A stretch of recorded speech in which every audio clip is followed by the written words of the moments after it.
The collapse of Building 7 has been recognized as especially difficult to explain. The 9/11 Commission report implicitly admitted that it could not explain the collapse of this building by not even mentioning it. President, why are you and the Vice President insisting on appearing together before the 9/11 Commission? Because the 9/11 Commission wants to ask us questions. That's why we're meeting, and I look forward to meeting with them and answering their questions.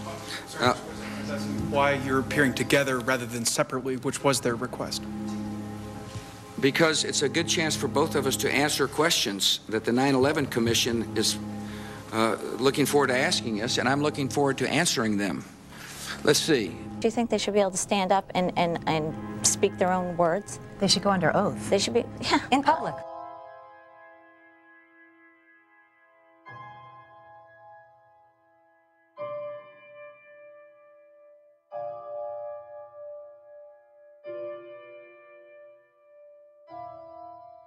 Don't you think that the families deserve to have a transcript or to be able to see what you Adam, said? you asked me that question yesterday.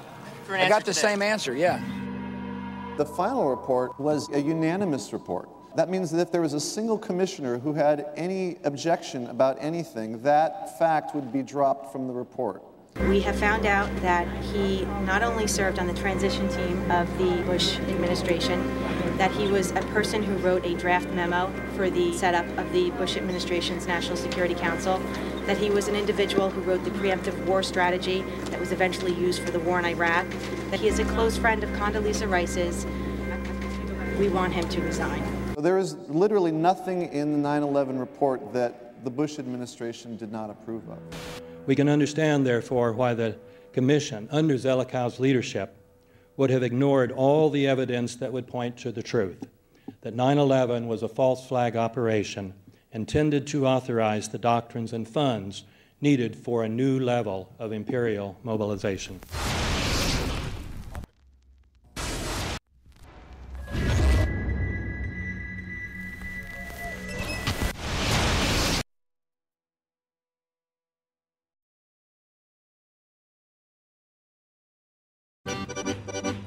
Armed with knives, armed with chemical, biological, nuclear weapons. Fanatics, terrorists, September 11th. September 11th, killers, September 11th, terrorists. Terrorists of Al-Qaeda, terrorists, nuclear weapons, terrorists. 9/11, terror, terrorist, evil. September 11th, September 11th. The terrorists, war and danger. September 11th, terrorism, global terrorism, terrorism, terrorists. Terrorists, terrorists, terrorists, terrorists, the terror. Terrorists, terrorist, terrorism. September 11th, global terrorism, terrorist. Terrorism. September 11th, world terrorism, terrorism. September 11th, global terrorism. September the 11th, terror. Weapons of mass destruction. September the 11th, terrorists. The evil terrorists, no.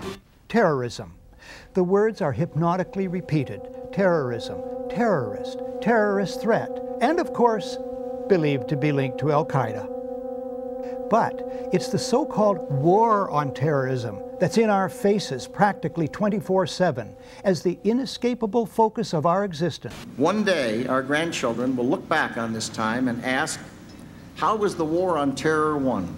The entire U.S. ruling class, ruling elite, comes to see terrorism as the preferred means, indeed the only means, to provide social cohesion, to provide an enemy image for the society to keep it together. According to neocon theory from Carl Schmitt, you have to have an enemy image in order to have a society. It's a very dangerous thing because now it means that the entire social order, the political parties, intellectual life, politics in general, all based on a monstrous myth.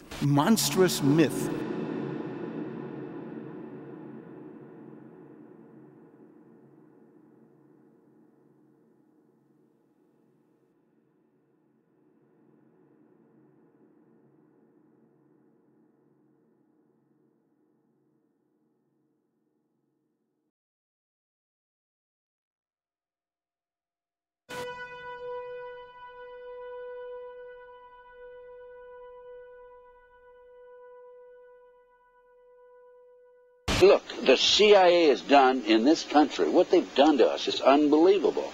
Look at the terrorist acts that have occurred. The CIA behind most, if not all of them. We had the Marine barracks. We had our embassy in Kenya. We had Pan Am 103. We had the USS Cole. We had Oklahoma City. We had the World Trade Center in 1993. That helped the terrorists blow up the World Trade Center the first time. They built the bomb. They got the driver's license. The informant, the FBI informant, a fellow named Salam, a 43-year-old former Egyptian army officer, he was given the assignment to put the bomb together. And he went to his supervisor, his FBI supervisor, and said, we're going to put a dummy bomb in here, right? And the FBI supervisor said, no, we're going to put a real bomb. The FBI actually carried out the attack on the World Trade Center in 1993. They actually hired Ahmad Salam and paid him $1 million and gave him real explosives, a detonator, and told him to build a bomb and to give it to the foolish people that he was controlling to allow them to attack the World Trade Center complex.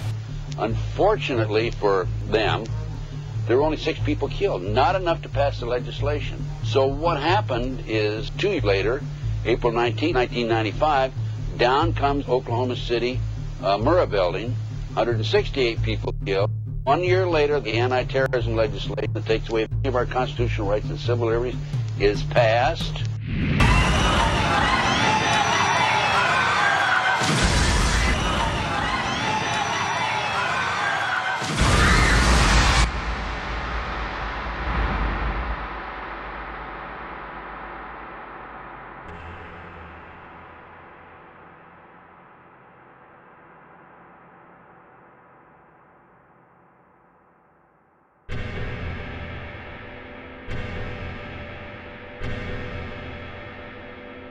Because at 9:30 this morning, we were actually running an exercise for over a company of 1,000 people in London, based on simultaneous bombs going off precisely at the railway stations that happened this morning. So I still have the hairs on the back of my neck standing upright. To get this quite straight, you were running an exercise to see how you would cope with this, and it happened while you were running the exercise? Precisely.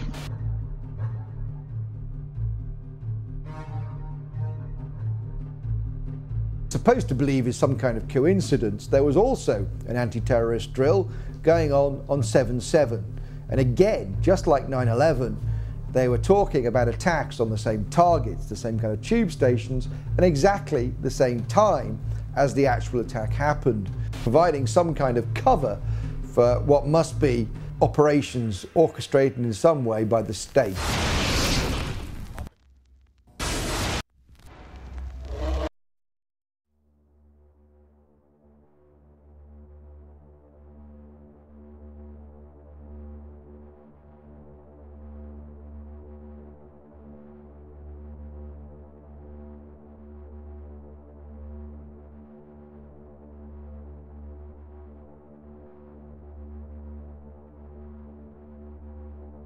I am absolutely appalled at how much people in this country do not think. We are given to understand that, that an Arabic guy out there up in the mountains financed the most elaborate attack on this country. Do you think some people in a cave, were able to have NORAD stand down? Do you think that people in a cave were able to have all of this happen?